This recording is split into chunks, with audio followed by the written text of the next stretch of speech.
All right, the lows were low, but the highs were high. Hi, lovely people. Welcome to my YouTube channel. My name's Laura. I never really thought I'd have a YouTube channel, but I've always been a huge reader, and with the pandemic, I wasn't able to meet with my book club and started watching booktube videos and really loved hearing about what everyone else was reading and if they liked it, if they hated it, and why. It's a great place to get recommendations, figure out what I want to read next. So I decided I'm gonna jump in. So today I'm going to be doing my August reading wrap-up. It is September 1st, so August is wrapped up. I read 10 different books this month that I'm going to be talking about, and starting off with James Acaster's classic Scrapes. So if you're not familiar with James Acaster, he is a comedian, and his book is a memoir basically telling the story of his life, but through a series of scrapes, just crazy, ridiculous situations that he gets himself stuck in somehow. And it was a very light, entertaining read. Some of the stories were really funny, had me laughing out loud, especially the one where he's at a festival and ends up getting roped into playing percussion. Wasn't my favorite comedy book I've ever read. I gave it 3 stars, so it was good. Wasn't great. If you're looking for a really great comedy book, I would suggest maybe Ali Wong, Dear Girls. Bossy Pants by Tina Fey is a classic. Born a Crime by Trevor Noah. Anything that Mindy Kaling has ever touched, she's the queen. Alright, next we're going to talk about Piranesi by Susanna Clarke. So this novel is a fantasy, sci-fi, mystery, genre bending. I guess fantasy is probably the main element. It was great. I gave it 5 stars. I went into it knowing literally nothing about it except that a lot of people liked it and it had won a lot of prizes. And I think that's the way to go. So I'm gonna not give you any spoilers and not really give you a lot of information what it's about. I will say it's a vibe. So when I was reading it, the world building was incredible. I just felt like I was cold. I could feel the rain. It's definitely a curl up under a blanket with your cup of tea type of book. Melancholy. It's beautiful and surreal and dreamlike, and the main character has this childlike purity and love of the world. And I just don't really want to tell you anything else about it, but it was fantastic, so pick it up. And the next book that I read was Book Lovers by Emily Henry. She is like the queen of romance, and all of her books are fantastic, so if you've liked anything else she's written, you'll love this one too. She's a very solid writer. I really liked this one because it took the traditional tropes and kind of flipped them. So, you know how like every Hallmark movie you've ever seen, basically the girl leaves her high pressure job in the city and goes to a small town and ends up falling in love. So in this one, the girl has the high pressure job in the city, and she doesn't have to change in order to find love, and she doesn't have to give up this lifestyle that she loves. She can have it all. And just like Tina Fey trying to chase the man she loves through the airport and have the au jus for her sandwich, she can have it all. I realize maybe not everyone else has watched 30 Rock as obsessively as I have, but don't worry about it. I really enjoyed Book Lovers. I've got to say I did only give it 4 stars out of 5, which was like great, but not one of the best books I've ever read. I did just really wish that the main character would go to therapy. Like, just see a therapist. Just a little therapy.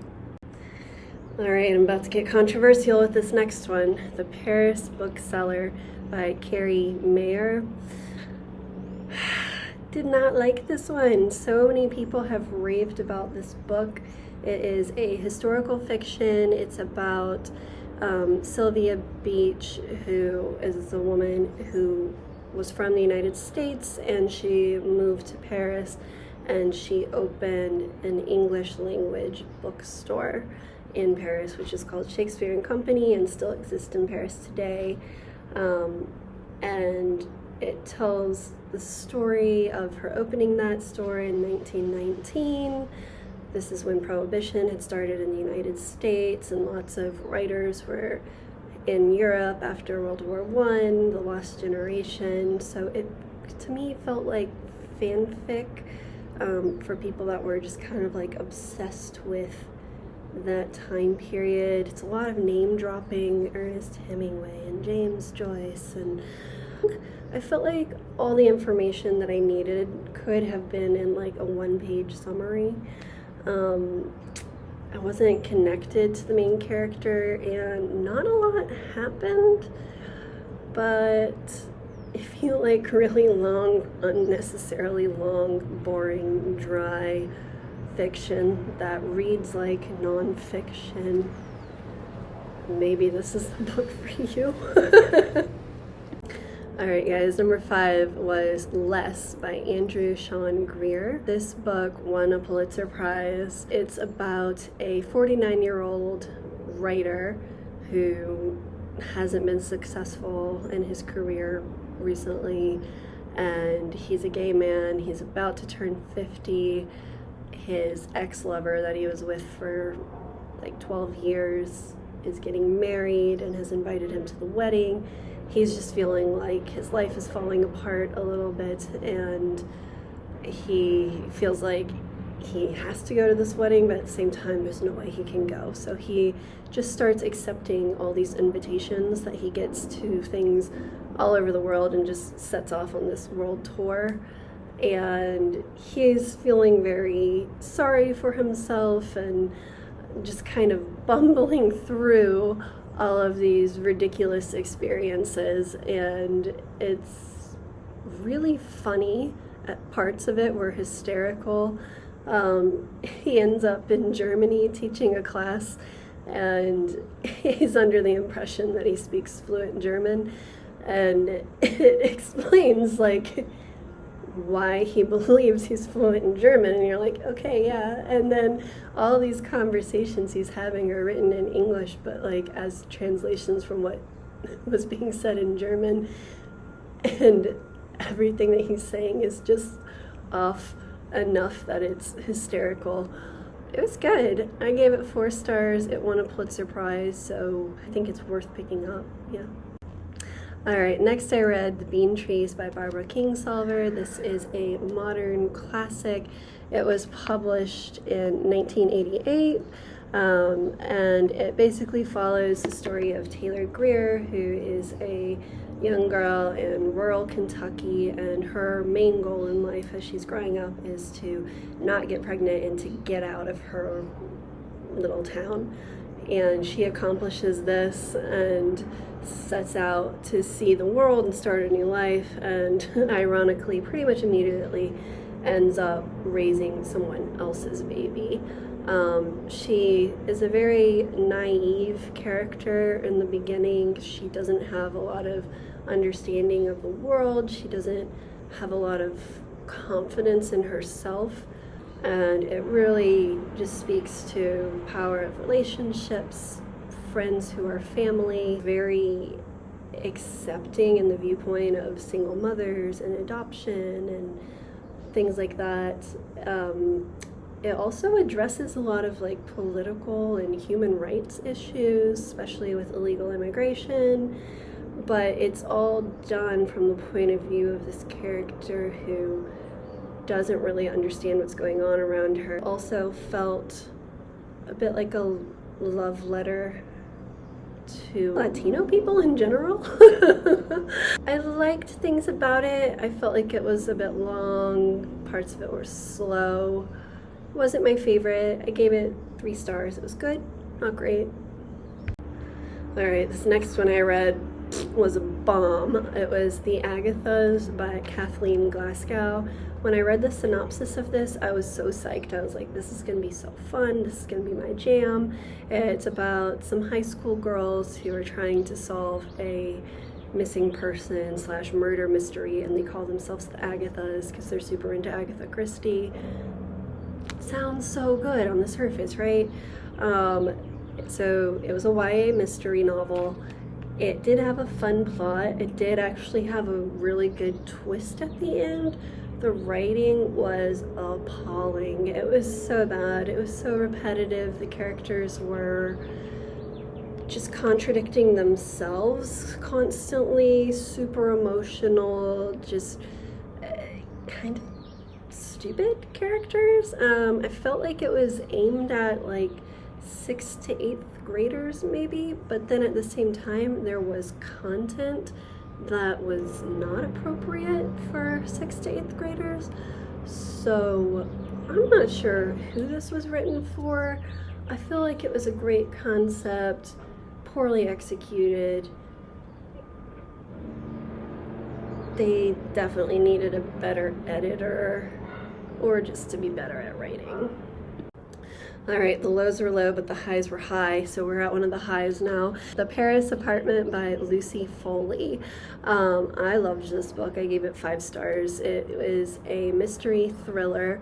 It's about Jess, who is from the UK, and she takes the train over to Paris to visit her brother, and she had just talked to him, and then when she gets to his apartment, he's not home, and he just doesn't come home, and he's gone missing. And so she's trying to solve this, like, where did he go, what's going on, is he okay? She doesn't know at first if something bad has happened. He's a journalist, so she's like, maybe he just forgot to tell me that he had something come up that he had to go investigate at the last minute. But it's told from alternating perspectives of all the different neighbors that live in this apartment in Paris, and they are a very strange group of people. Everybody is suspicious, and it alternates who is telling the story, and it alternates the timeline. So you're finding things out, but then sometimes it's like, oh, actually, wait, that's not, because you see it from these different perspectives. It's a slow burn. It doesn't have a whole lot happening for the first half, maybe 3/4 of the book. You're just getting to know these characters, but not really making any progress on what happened. And then it just picks up, and it's like a steamroller to the end. It was just like explosive ending. It was twist, twist, twist. He did it. No, she did it. No, he did it. No, she did it. Like, it was so good. It was so fun. Just like super enjoyable. And I listened to the audiobook of it actually, and I would definitely recommend it as an audiobook. Usually a lot of audiobooks, there's just one actor or actress who's narrating the whole story. They actually had a cast of narrators, so the different viewpoints had really distinct voices and accents, and it was great. Yeah, totally recommend. Paris Apartment. And it was back-to-back bangers, because right after that I read Family of Liars. So if you read We Were Liars by Lockhart, that's the one you want to read first. This is the prequel to that, and it tells the story of the 3 moms from We Were Liars, and it focuses on Kerri's story.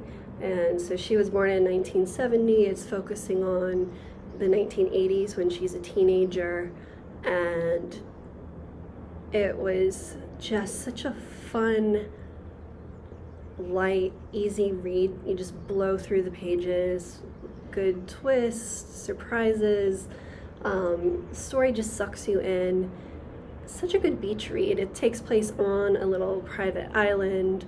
It's such a summer book, and if you're just looking for something that's just purely enjoyable, it's like a super fun read. If that's what you're into, 5 stars, Family of Liars.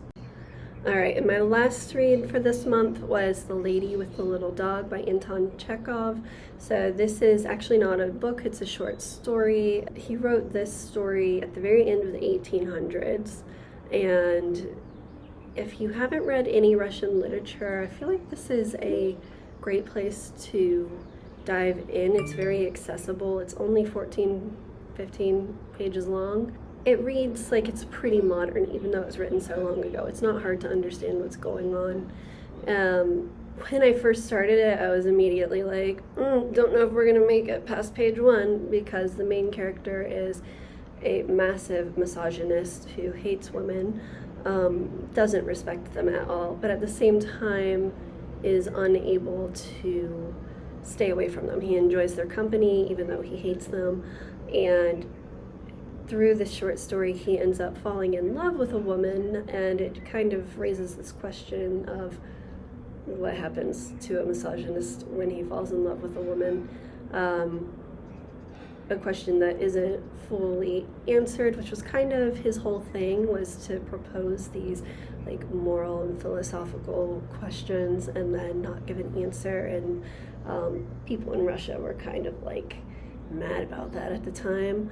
But he also, some people credit him with inventing stream of consciousness, which is like the narrator is just talking like they're inside the person's head. Some people give him credit for it, some people don't. Anyway, not important. I gave it 3 stars. It was good. It wasn't great, but it's also not a big commitment. It's just 14 pages. So yeah, if you've never read any Russian literature, definitely worth picking up just to be exposed to that. All right, so that was it for August. I'm always looking for something new to read, so if you have any recommendations for me, you can leave them as a comment below, and let me know what was the best book that you read in August. Hope you're having a great day, and I'll see you again soon. Ciao.